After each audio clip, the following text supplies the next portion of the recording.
Bismillahirrahmanirrahim. In the name of Allah, the most gracious and the most merciful. My name is Ikrata and I am here to teach you the subject cost accounting. Today my topic is financial statement. It's an humble request to everyone, kindly subscribe my channel, like it, share it and comment here. Now move towards the question. Question number 1. Cost of goods manufactured and sold statement. Al Hadi Industries purchased the raw material worth rupees 2,40,000 and incurred the direct labor cost of rupees 1,50,000 during the year ended December 31st. Factory overhead is applied to the production at the rate of 75% on direct labor cost. Inventory balance are as follow. Materials 15,000, that is opening, and the 22,000, that is closing.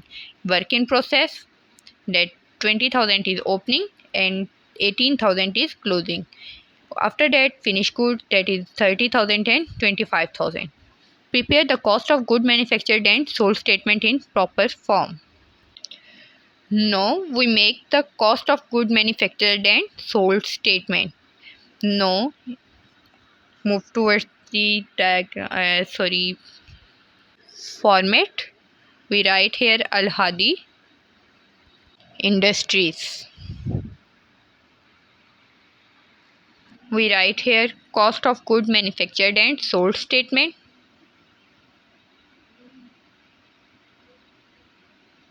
Manufactured and sold statement.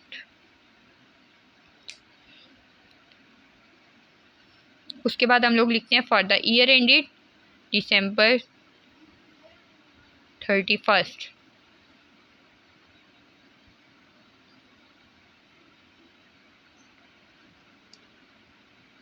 उसके बाद ये जगह हम लोग खाली छोड़ देंगे, इस साइड पे रुपीज़ लिखेंगे, दूसरे इस साइड पे भी रुपीज़ लिखेंगे. फिर उसके बाद क्वेश्चन को एक दफ़ा देखेंगे और सबसे पहले हम लोग फॉर्मेट बनाते हैं. फॉर्मेट को हम लोग याद करना पड़ता है. इसमें सबसे पहले चीज़ आती है डायरेक्ट मटेरियल. जैसा कि हम लोग क्वेश्चंस पढ़ चुके हैं, इसके अंदर कोई सब हेडिंग्स नहीं है, तो इसलिए हम लोग मेन हेडिंग्स सारी लिख लेंगे. इसमें कौन कौन सी मेन हेडिंग्स आती हैं? डायरेक्ट लेबर के अंदर हमारे पास कौन सी मेन हेडिंग्स आती हैं? हम ओपनिंग मटेरियल,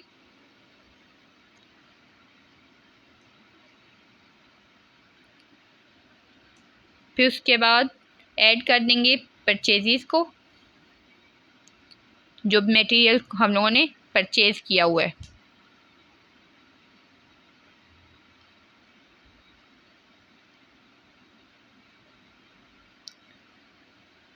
उसके बाद लिखेंगे मटेरियल अवेलेबल फॉर यूज़.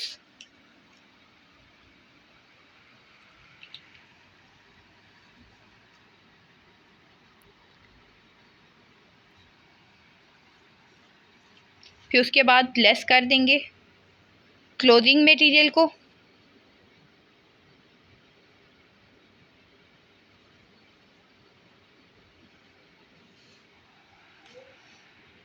तो हमारे पास क्या आ जाता है? Direct material used. इसको हम लोग आगे करके भी लिख सकते हैं और पीछे करके भी लिख सकते हैं. मैंने इसको आगे करके लिखा है डायरेक्ट मटेरियल यूज़ को, हम लोग पीछे करके भी लिख सकते हैं. फिर हम लोग लिखेंगे डायरेक्ट लेबर.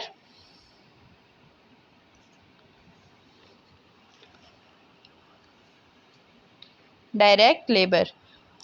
फिर उसके बाद FOH. FOH हमारे पास क्या होता है? Factory our head. Factory our head को बोलते हैं FOH.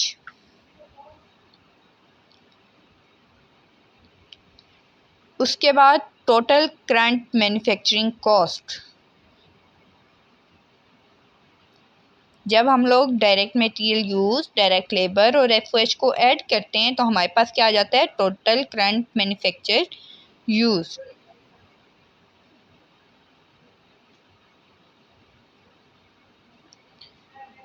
उसके बाद ऐड कर देंगे वर्क इन प्रोसेस, जो हमारे पास ओपनिंग है. Opening work in process.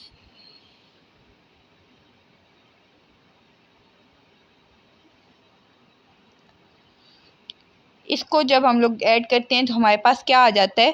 Cost of goods available for manufacturing. Cost of goods available for manufacturing.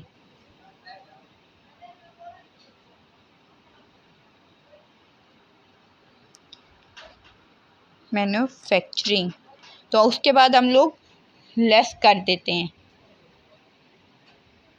Less करेंगे क्लोजिंग वर्क इन प्रोसेस।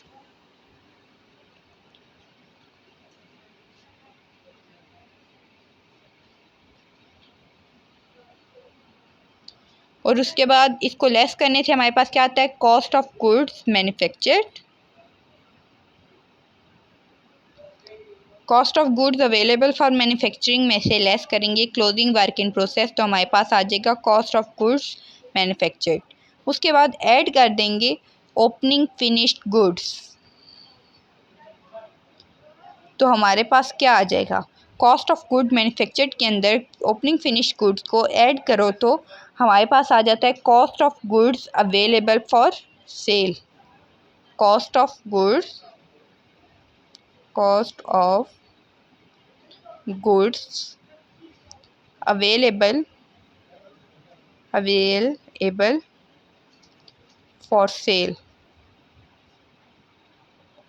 उसके बाद लेस कर देंगे इसमें से क्लोजिंग फिनिश्ड गुड्स, जो हमारे पास आया है ना cost of goods available for sale, इसमें से लेस करेंगे क्लोजिंग फिनिश्ड गुड्स को, फिनिश्ड गुड्स। उसके बाद इसको लेस करने से हमारे पास क्या आ जाता है, cost of goods sold means के CGS, जो कि हम लोगों ने फाइंड आउट करना था, CGS फाइंड आउट करेंगे। उसके बाद अगर हम लोग एक दफ़ा फिर से क्वेश्चन देखें, ये हमारे पास प्रॉपर फॉर्मेट बन गया। उसके बाद हम लोग क्वेश्चन को देखते जाएंगे, ठीक है। उसके बाद वैल्यूज़ को पुट करेंगे। ये हमारे पास क्या गिवन है, purchase the raw material worth ₹2,40,000। Raw material purchase किया है 2,40,000 का, वो हम लोग लिख देंगे। उसके बाद आगे क्या लिखा हुआ है, encourage the direct labour of ₹1,50,000। Direct labour है, डायरेक्ट लेबर की अमाउंट हम लोग लिखेंगे 1,50,000।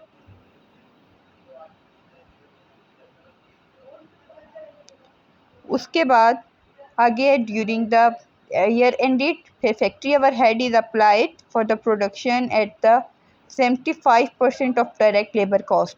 जो हमारे पास डायरेक्ट लेबर कॉस्ट है उसका 75% लेंगे तो हमारे पास क्या आ जाता है, 112500।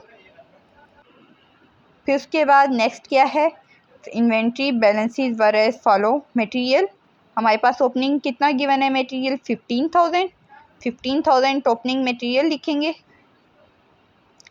फिर उसके बाद नेक्स्ट चीज़ क्या है, क्लोजिंग मटेरियल डेट इज़ 22,000 हम लोग लिखेंगे क्लोजिंग मटेरियल, ठीक है। उसके बाद work in process, work in process में कितनी अमाउंट गिवन है, 20,000 ओपनिंग है। 20,000 ओपनिंग में, वर्क इन प्रोसेस की ओपनिंग में 20,000 की अमाउंट लिख देंगे। यहाँ पे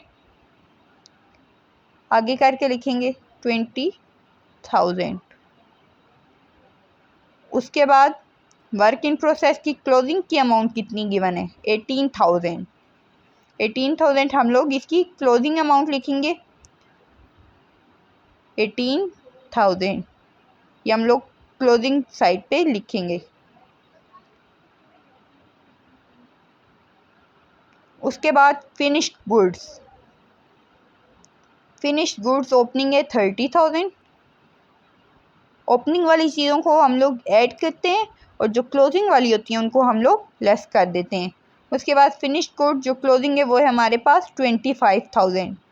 25,000 क्लोजिंग फिनिश्ड गुड्स, 25,000 ये हम लोग लेस कर देंगे।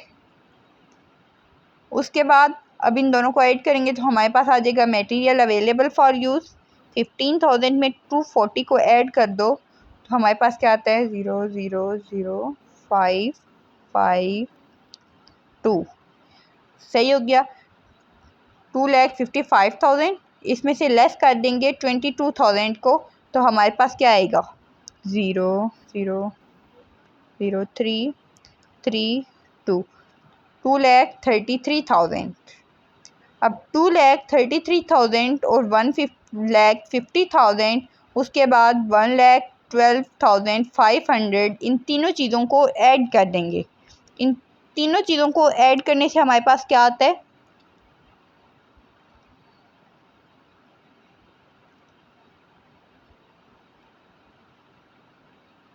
4,95,500।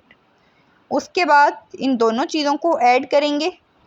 वर्क इन प्रोसेस जो हमारे पास ओपनिंग था 20,000, इन दोनों को ऐड करने से हमारे पास क्या आ जाएगा, 5,15,500। इसमें से लेस कर देंगे 18,000 को। लेस करेंगे तो हमारे पास क्या आएगा,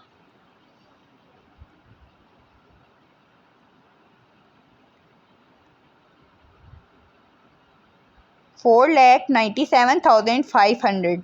अब इसमें ऐड कर देंगे 30,000 को, तो हमारे पास क्या आ जाता है,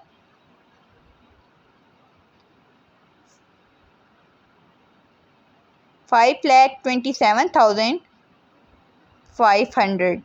इसमें से लेस कर देंगे 25,000, तो हमारे पास आ जाएगा CGS। CGS की अमाउंट आएगी 5,02,500। ये हमारे पास आंसर आ गया। जैसा कि आप बुक में भी देख सकते हो, हमारे पास CGS की अमाउंट गिवन है 5,02,500। Hope so you understand my topic.